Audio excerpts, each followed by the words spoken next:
kalau sudah masuk rumah, Assalamualaikum warahmatullahi wabarakatuh. Mendoakan anak dan istrinya ketika bapak pulang. Luar biasa itu doa sungguh-sungguh itu. Dan dibiasakan semua merata itu. Kedamaian, kebaikan. Bahkan para sahabat itu punya kebiasaan ketika kemudian beberapa menit saja kemudian tidak bertemu, lalu kemudian balik lagi, salam lagi. Biasa itu salam. Karena itulah pesan Rasulullah, Madinah sebagai kota perubahan, tempat kemudian ada peradaban yang luar biasa. Kalau kemudian ingin bagus di satu komunitas, satu tempat adalah salam, salam. Ada kedamaian, ada kasih sayang yang disebarkan, doa-doa di antara kalian dan para sahabat.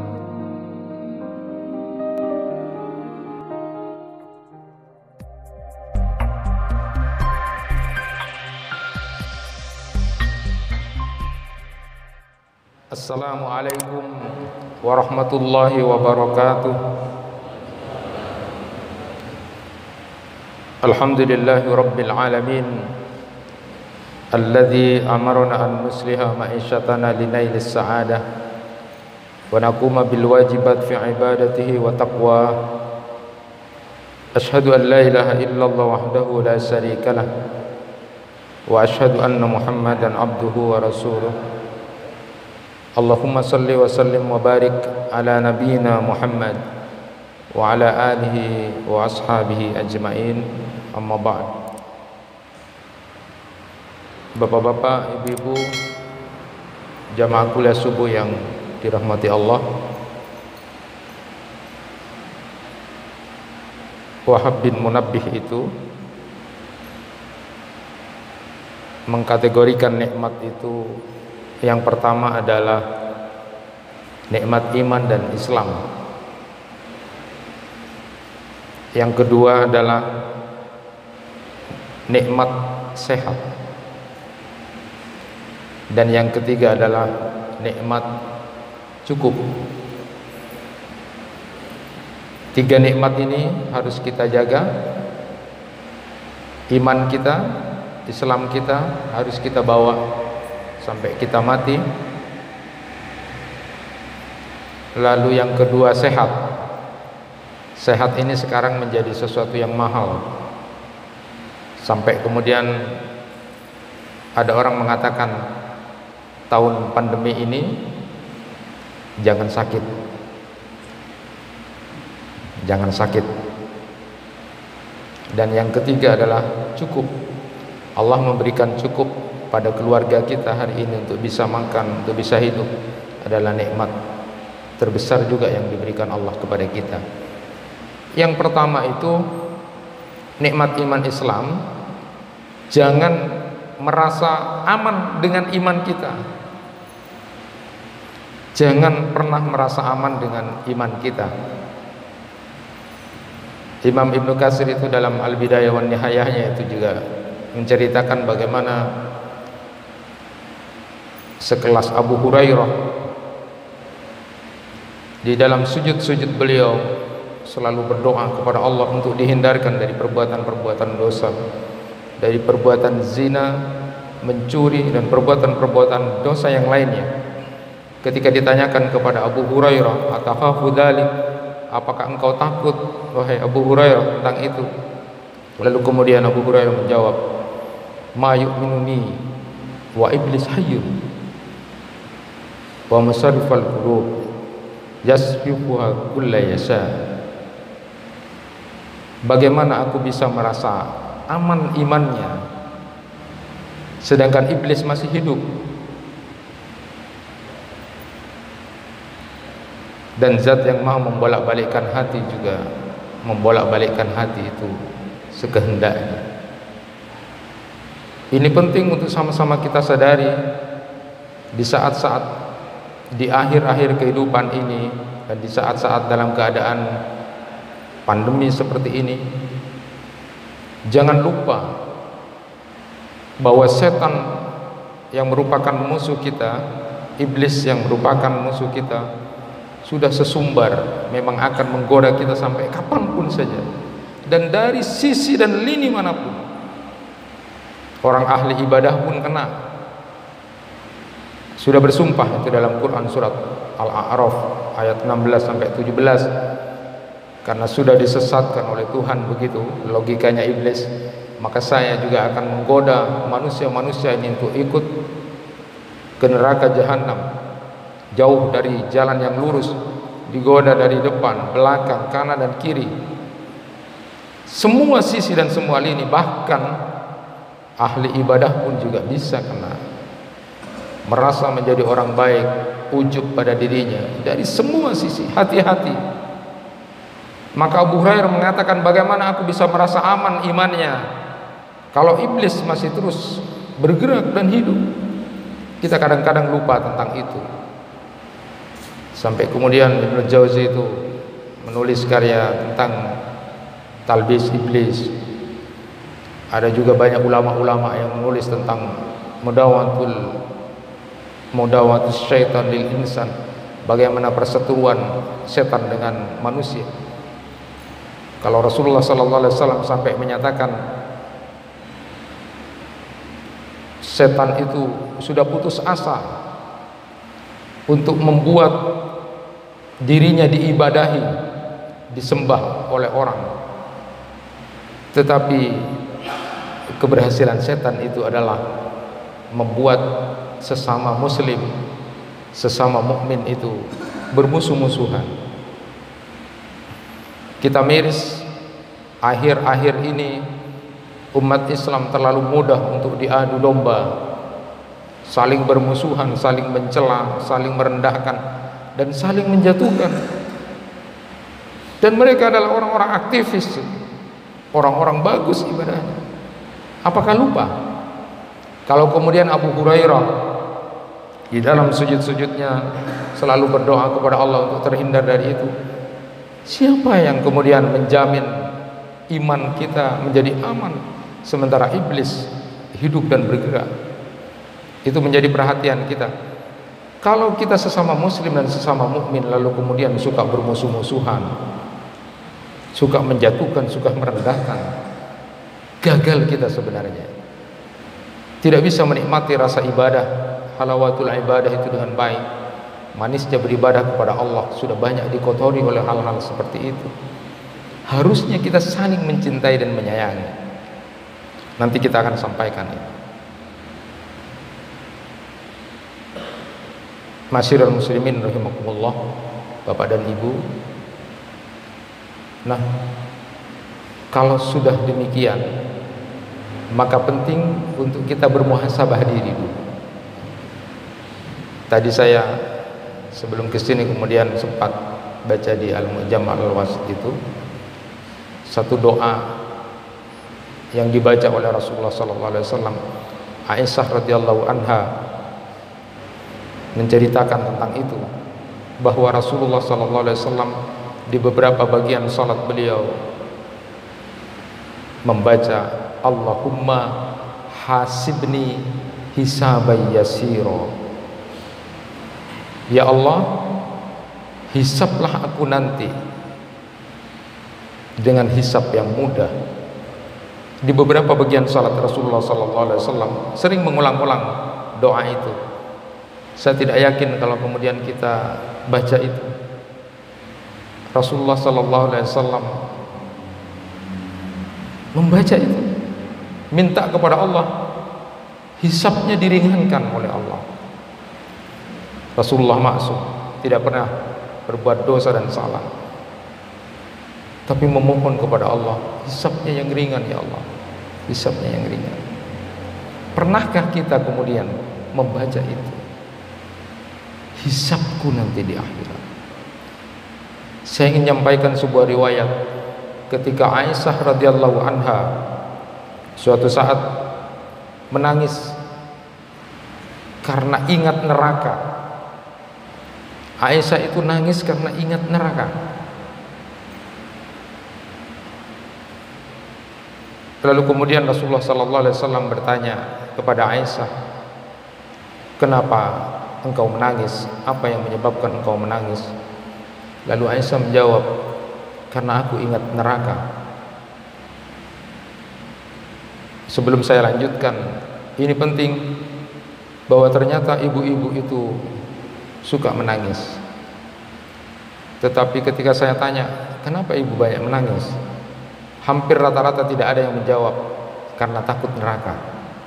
Tidak ada. Ibu-ibu ketika menangis rata-rata karena persoalan mikirkan suaminya, mikirkan uang yang tidak ada, mikirkan anak, atau mikirkan yang lain. Tetapi kalau Aisyah radhiyallahu anha, Ummul Mukminin, ini pernah menangis karena ingat neraka. Rasulullah sallallahu alaihi wasallam bertanya, apa yang menyebabkan engkau menangis? Kalau saya di bimbingan perkawinan bilang bahwa suami yang baik ketika melihat istrinya sedang menangis, maka dia tidak menyuruh istrinya berhenti untuk menangis atau menanyakan langsung. Tetapi seorang laki-laki yang baik ketika melihat istrinya sedang menangis di rumahnya, maka laki-laki yang baik akan menyediakan dirinya untuk istrinya menyelesaikan tangisannya terlebih dahulu. Di pundaknya kah atau di lengankannya? Teruslah bertanya, selesaikan tangisannya, lalu baru kemudian ditanya. Rasulullah sallallahu alaihi wasallam seperti itu. Apa yang menyebabkan engkau menangis? Karena ingat neraka. Lalu Aisyah radhiyallahu anha melanjutkan pertanyaannya kepada Rasulullah, ya Rasulullah, apakah nanti pada saat terjadi hari kiamat engkau masih ingat sama keluargamu? Apakah engkau masih ingat sama keluargamu nanti di akhirat itu?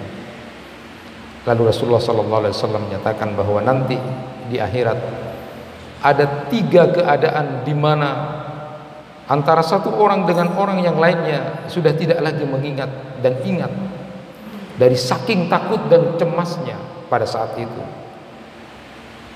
Keadaan yang pertama adalah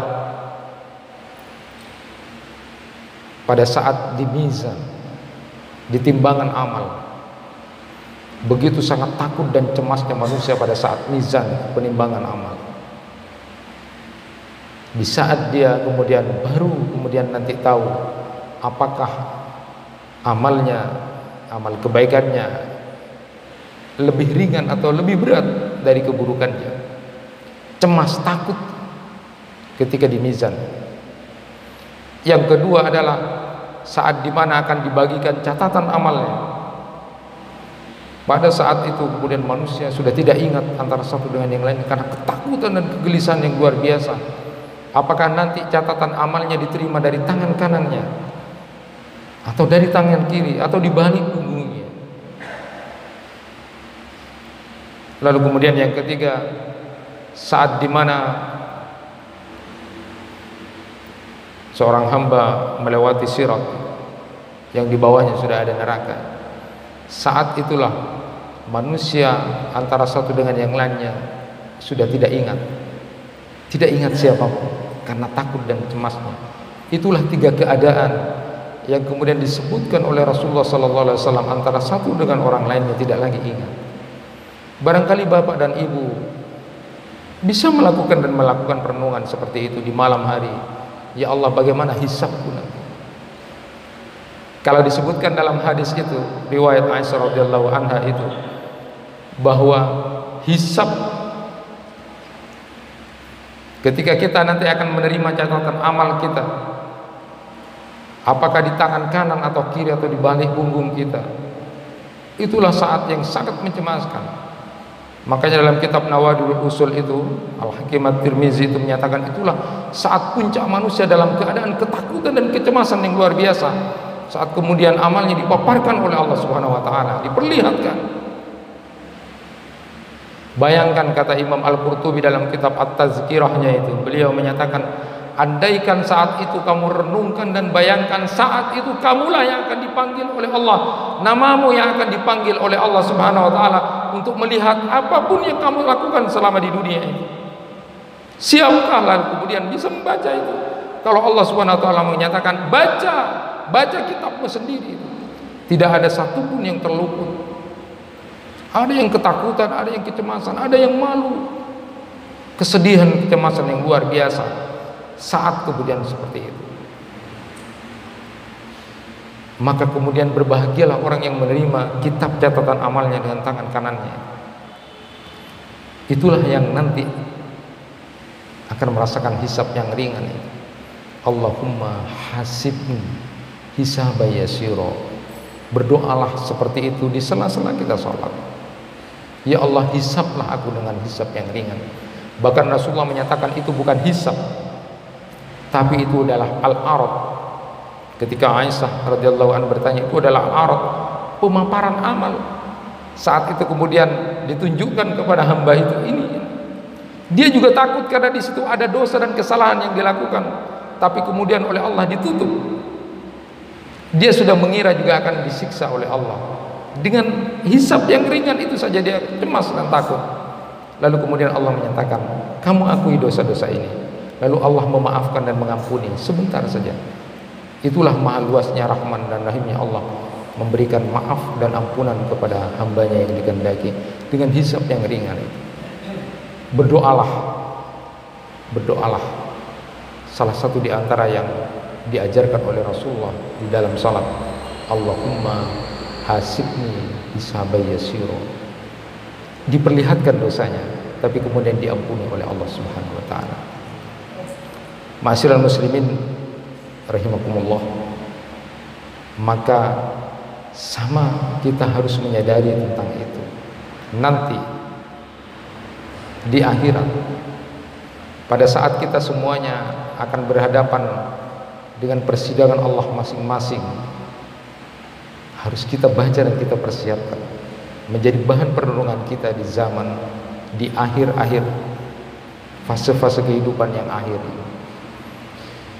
Ada satu riwayat yang ini penting untuk sama-sama kita ketahui pada kesempatan kali ini. Saya ingin menyampaikan tentang hadis Rasulullah SAW, riwayat Abdullah bin Salam itu. Beliau menyatakan, saat suatu ketika Rasulullah SAW tiba di Madinah, lalu kemudian beberapa orang menyatakan, qadima Rasulullah SAW, Rasulullah sudah datang, Rasulullah sudah datang. Injafalan nasu ilaih, lalu kemudian orang berkerumun, orang berkumpul untuk melihat Rasulullah. Orang-orang banyak berkumpul mengelilingi Rasulullah SAW. Lalu kemudian Abdullah bin Salam juga menyatakan, saat itu juga aku ingin untuk melihat wajah Rasulullah SAW.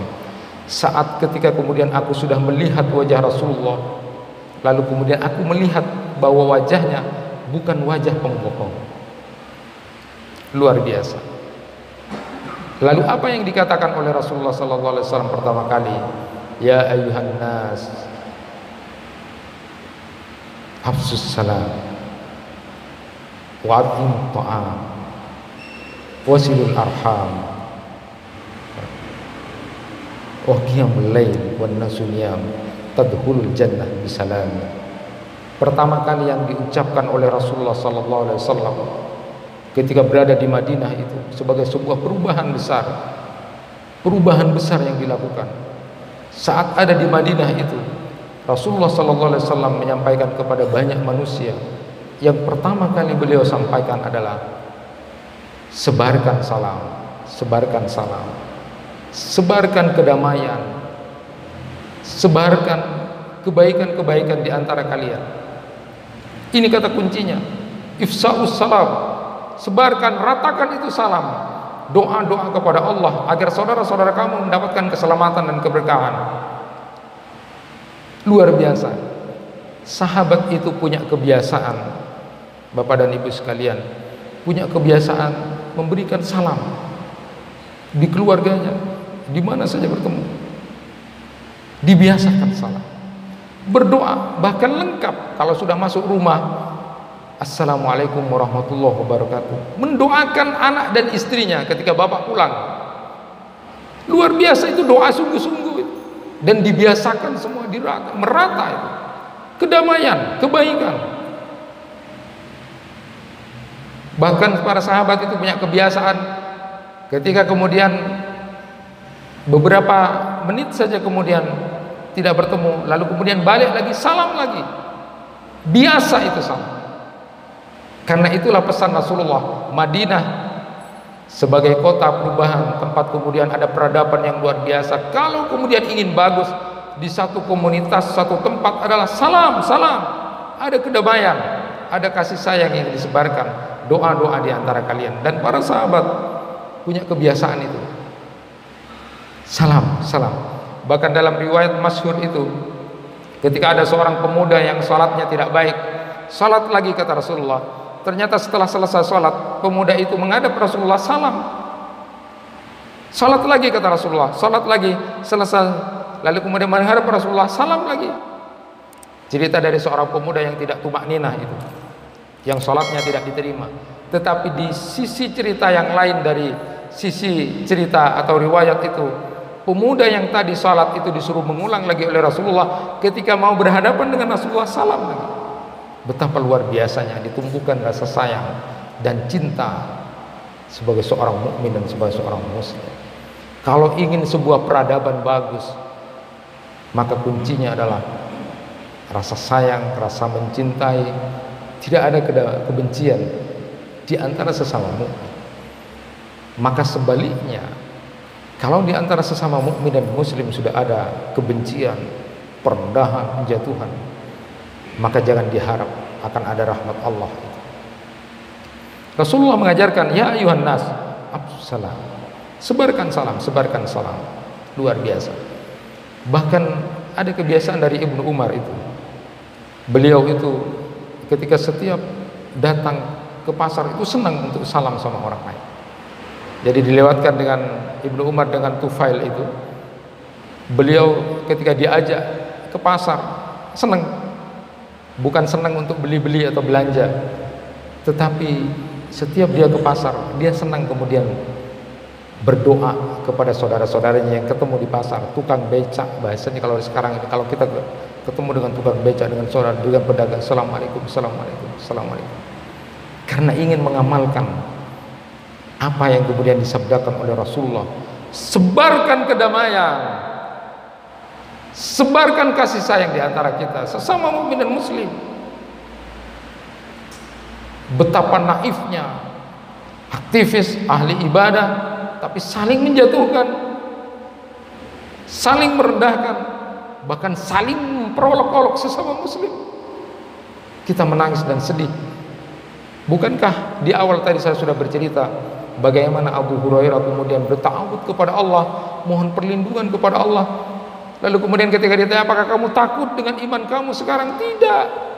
Bagaimana kemudian aku akan merasa aman imannya sementara iblis masih hidup dan bergerak? Dan kadang-kadang kita lupa tentang musuh kita itu.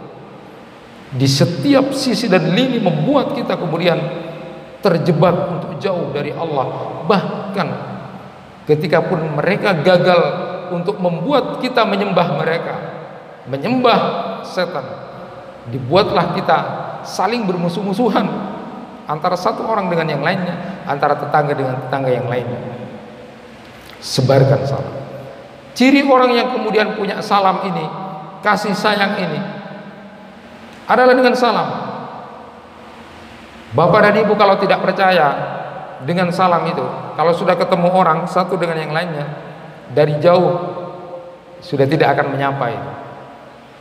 Tapi kalau ingin mengamalkan hadis Rasulullah SAW untuk bisa masuk surga tanpa lagi kemudian merasakan siksaan, jadi orang yang melakukan 4 amalan ini, tadkhulul jannah bisalamin, maknanya adalah orang yang melakukan 4 amalan ini nanti akan masuk surga dengan selamat. Masuk surga dengan selamat itu maknanya adalah masuk surga tanpa pernah ada lagi siksaan sebelum dia masuk surga. Karena umatnya Nabi Muhammad ada yang masuk surga setelah sebelumnya masuk neraka. Nah, orang yang melakukan 4 hal ini, tadkhulul jannah bisalamin, kata Rasulullah, akan masuk surga dengan selamat, karena dia tidak akan merasakan siksa sebelum masuk surga itu. Yang pertama adalah sebarkan kedamaian di antara kita. Mulai saat ini, tanda bahwa orang itu punya kasih sayang dan saling mencintai pasti dengan salam, senyum. Orang salam pasti senyum. Jadi kalau mau ketemu orang, assalamualaikum, assalamualaikum, pasti dengan sayang. Tapi kalau orang tidak mau menyapa, Kalau marah-marahan atau benci-bencian, tidak mungkin salam, tidak mungkin salam. Nah, cara untuk kita membangun supaya kemudian mau merubah, mungkin pernah bermusuhan atau sedang bermusuhan dengan orang lain, atau saudara kita, atau famili kita, atau tetangga kita, mulailah dengan salam. Pasti akan ada kedamaian. Bukankah kemudian banyak dipertanyakan tentang itu? Kenapa orang-orang dahulu ibadahnya itu hebat-hebat? Padahal sama seperti yang kita lakukan, sama. Tapi kemudian kenapa mempunyai kehebatan di dalam nilai ibadah yang mereka lakukan? Li salamati sudurihim, karena mereka punya kebersihan hati. Bukankah Rasulullah sallallahu alaihi wasallam memberikan gambaran ada seorang pemuda yang kemudian masuk surga? Ternyata amalannya sama biasa saja, seperti yang umumnya, salat biasa saja, tetapi kemudian kelebihan yang diucapkan, tetapi di hatiku tidak pernah ada sedikit pun rasa untuk mencurangi, merendahkan sesama muslim, dan di hati ini tidak ada sedikit pun rasa dengki kepada saudara sesama muslim dan mukmin ketika dia mendapatkan nikmat dari Allah Subhanahu wa taala. Li salamati sudur. Dan tanda orang itu baik antara satu orang dengan yang lainnya adalah salam, salam, sebarkan salam. Itu bukti bahwa orang itu pasti baik antara satu dengan yang lainnya. Dengan senyuman dan salam pasti akan muncul cinta dan kasih sayang, bukan kebencian. Kemudian yang kedua kata Rasulullah sallallahu alaihi wasallam, wa'at'imut ta'am, berilah makan. Ini bentuk kepedulian yang luar biasa. Salah satu bentuk kecerdasan emosional itu adalah orang yang selalu peduli dengan keadaan orang lain. Maka pada kesempatan yang lalu saya pernah menyampaikan di beberapa tempat itu, salah satu kelebihan dari Nabi Ibrahim alaihissalam sehingga kemudian menjadi Khalilullah, menjadi kekasih Allah, di antara sekian banyak karakter beliau itu, Nabi Ibrahim itu tidak pernah makan sendirian. Nabi Ibrahim itu selalu mengajak orang lain. Dia makan tidak sendirian. Itulah luar biasanya. Selalu mengajak orang-orang miskin, selalu mengajak orang. Tidak pernah dia makan sendirian. Itulah Nabi Ibrahim alaihissalam. Punya karakter di antaranya seperti itu. Nah, Rasulullah SAW menyuruh, di antara bagian dari hal yang bisa menyelamatkan kita adalah berikan makan, berikan makan. Kenapa memberikan makan ini menjadi ibadah yang utama juga?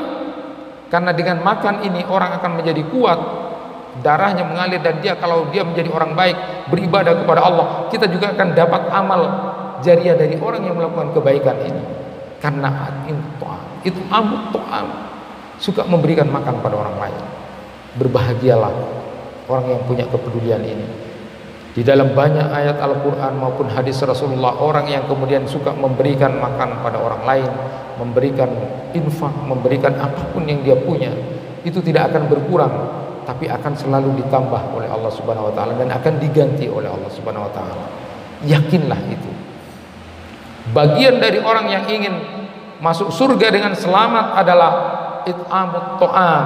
Di samping dia kemudian menunjukkan salam, rasa kedamaian, rasa kasih sayang sesamanya, dia juga yang kedua adalah suka memberikan makan kepada orang lain. Senanglah, sukalah, berbahagialah orang yang kemudian punya seperti itu.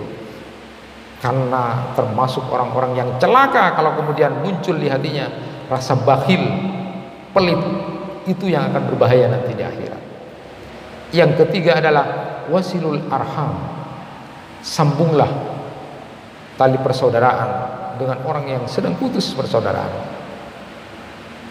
Bapak dan Ibu sekalian, ada penelitian di rumah sakit di Amerika itu. Ternyata di antara pasien, penelitian itu dilakukan selama 7 tahun, dan hasil dari penelitian itu bahwa orang yang punya komunikasi sosial yang bagus, interaksi sosial yang bagus itu, dia akan lebih sehat 4 kali daripada orang yang tidak punya komunikasi, interaksi sosial yang baik. Kalau orang itu, kalau bahasa Maduranya itu berenca sosial, itu akan lebih sehat 4 kali daripada orang-orang yang tidak punya kepedulian sosial seperti itu. Membangun hubungan dengan sesama manusia itu jauh akan lebih sehat 4 kali daripada yang tidak punya kemampuan untuk itu. Oleh karena itu, di dalam ajaran agama luar biasa, sambunglah persaudaraan dengan orang yang putus. Sambunglah, jangan pernah kita yang memutus persaudaraan dengan saudara-saudara kita. Kalau kita merasa kemudian pernah bermasalah dengan orang, sambung. Dan memulai penyambungan silaturahim itu dengan orang yang bermasalah dengan kita adalah dimulai dengan salam. Jangan pernah memutus tali persaudaraan, karena efek tidak hanya akan dirasakan di akhirat, tapi efek dunianya juga akan dirasakan betul. Sambunglah. Jangan pernah ada musuh. Musuh kita adalah setan dan orang-orang yang kafir. Sesama muslim dan sesama mukmin, tumbuhkan rasa cinta dan sayang. Sambung. Jangan pernah malu untuk menyambung persaudaraan dengan orang yang putus persaudaraan dengan kita. Tetangga kita kah? Saudara kita kah? Famili kita kah? Jangan pernah. Dan ini tidak ringan, berat. Tetapi orang yang mau masuk surga dengan salam, tadkhulul jannah bisalamin, itu dia kemudian mengalahkan nafsu dirinya. Bagi saya perintah, karena saya ingin mencintai Rasulullah, saya ingin masuk surga dengan selamat, maka saya akan mengalahkan ego saya dan nafsu saya. Saya harus menyapa dia. Dan itu tidak mudah. Hanya orang-orang yang kemudian mau masuk surga dengan selamat itulah yang akan melakukan itu. Dan yang terakhir, yang keempat adalah yang sudah pernah kita lakukan dan mudah-mudahan terus kita lakukan, istiqomah. Bangunlah di tengah malam, di saat manusia banyak yang tidur, bermunajatlah kepada Allah, mohonlah kepada Allah Subhanahu wa taala. Di saat Allah Subhanahu wa taala turun ke bumi ini. Penafsiran ulama tentang turunnya Allah itu, yang pertama, ulama-ulama salaf itu menyatakan Allah turun memang, tapi tidak perlu ditakwil. Allah turun dengan kepantasannya dan tidak perlu kemudian dibayangkan, ditakwil, dibayangkan Allah turun dengan segala keagungannya. Tetapi yang kedua, ulama khalaf, di antaranya adalah Imam Malik dan Al-Auza'i, itu menyatakan Allah turun maknanya itu ditakwil dengan Allah menyambut dengan memberikan rahmat. Di sepertiga malam terakhir itu Allah akan memberikan rahmat, memberikan ampunan kepada hambanya yang mau datang. Orang-orang yang mau bertobat kepada Allah akan diampuni. Orang-orang yang punya hajat akan diberi oleh Allah Subhanahu wa taala. Allah yang akan menyambut mereka. Itulah maknanya Allah turun, mengutus malaikatnya atau kemudian memberikan rahmat. Itu maknanya.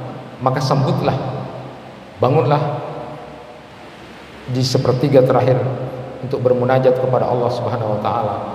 Kalau 4 ini dilakukan, insya Allah menurut hadis riwayat Abdullah bin Salam ini, maka dia akan masuk surga dengan selamat. Artinya masuk surga tanpa mengalami siksaan sebelumnya. Artinya dia tidak ke neraka. Yang pertama adalah sebarkan rasa cinta dan kasih sayang di antara kita kepada keluarga dekat kita, tetangga kita, saudara-saudara kita, siapapun. Jangan pernah ada kebencian dan permusuhan. Yang kedua, sukalah menjadi orang yang sosial. Apa yang menjadi kelebihan kita berikan kepada orang lain kalau itu rezeki. Usahakan kalau kita bisa tidak makan sendirian, minimal dengan keluarga kita. Diajaklah teman kita, jangan kemudian kita makan sendiri. Berusaha untuk suka memberi makanan kepada orang lain, pahalanya luar biasa. Karena ketika orang lain memakan makanan kita, lalu kemudian dia kuat dan bisa beribadah, maka juga akan mengalir kepada kita. Dan yang ketiga, jangan pernah kemudian memutus persaudaraan. Tetapi yang perlu kita lakukan adalah sambunglah terus persaudaraan dengan siapapun. Tidak ada musuh, dengan siapapun tidak ada musuh. Semuanya bersaudara. Keluarga kita, tetangga kita, saudara kita, siapapun. Bangunlah hubungan yang baik dengan siapapun. Dan di tengah malam bangunlah bermunajat kepada Allah Subhanahu wa taala. Di saat banyak orang yang tidur, menangislah di situ, karena Allah Tabaraka wa taala turun ke bumi untuk menyambut apapun yang menjadi hajat dan keinginan hambanya. Itu yang disampaikan oleh Rasulullah SAW kepada kita. Mudah-mudahan sisa umur yang diberikan Allah kepada kita menjadi umur yang barokah, menjadi umur yang kemudian bisa memberikan kemanfaatan yang besar buat kehidupan kita nanti yang sesungguhnya di akhirat. Itu yang bisa disampaikan, mudah-mudahan bermanfaat.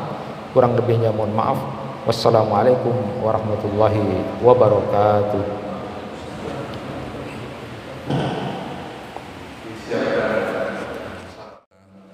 Maka 3 minggu kita keliling, baru kita ketemu lagi di tahajud bersama di minggu pertama di bulan September 2020. 3 bulan tahun ini akan berakhir, maka 4 tahun perjalanan sajadah fajar. Mudah-mudahan Allah masih meridhoi langkah-langkah kita dengan niat yang sama, bahwa kita kepingin silaturahmi dan memakmurkan masjid. Ada kenikmatan yang hilang tatkala orang-orang beriman itu ditimpa musibah, satu berupa sakit seumpama, maka duduk bersama seperti ini yang ditunggu-tunggu. Kadang-kadang kita menangis, tidak bisa berkumpul. Tetapi orang-orang yang imannya, ya mohon maaf, hanya mengakui beragama, tetapi seakan-akan itu biasa, tidak kumpul di masjid, tidak bersilaturahmi, itu hal biasa. Tetapi yakinlah keimanan kita akan tambah manakala kita dikasih sakit, nikmat ibadah hilang gitu. Buktikan itu. Mudah-mudahan ibu bapak yang istiqomah, mudah-mudahan Allah memberikan kesehatan kepada kita semua. Yang kedua, saya tanya ke adik saya di Bondowoso. Hari ini kita bersabar memang, karena corona masih tidak hilang. Saya masukkan dari senior-senior kita, jamaah tetap di sini. Pak Giatno, kenapa ini tetap kita longgarkan gitu? Kita menjaga sama-sama, tidak tahu. Sekarang corona beda, karena sekarang sudah tanpa gejala. Di luar negeri pun orang sehat hanya silaturahmi kemana sudah kena sekeluarga. Bukan berarti kita tawakal kepada Allah, itu bukan berarti kita memang harus serahkan semua kepada Allah, tetapi ikhtiar kita itu menjadi kewajiban bagi kita. Maka sepantasnya lah, seandainya di masjid ini, silahkan, karena ini masukan dari senior, dari jamaah tetap, kembali lagi jaga jarak. Mudah-mudahan dengan seperti ini tidak mengurangi kita ke masjid, malah dengan seperti itu saya yakin kehususan kita tidak akan mengurangi rasa kalau kita rapat, tapi rasa was-was ada, maka khusyuk itu akan hilang juga. Saya rasa itu sebagai pembuka. Hari ini akan diisi oleh Ustadz Hudzaifah, Ustadz dari Hasan Basri, dari Kangen ada, tapi ini Ustadz Hudzaifah, terima kasih banyak hadirnya di sini dengan rombongan. Saya akhiri, wabillahi taufiq wal hidayah. Wassalamualaikum warahmatullahi wabarakatuh. Kepada Ustadz Hudzaifah dipersilakan.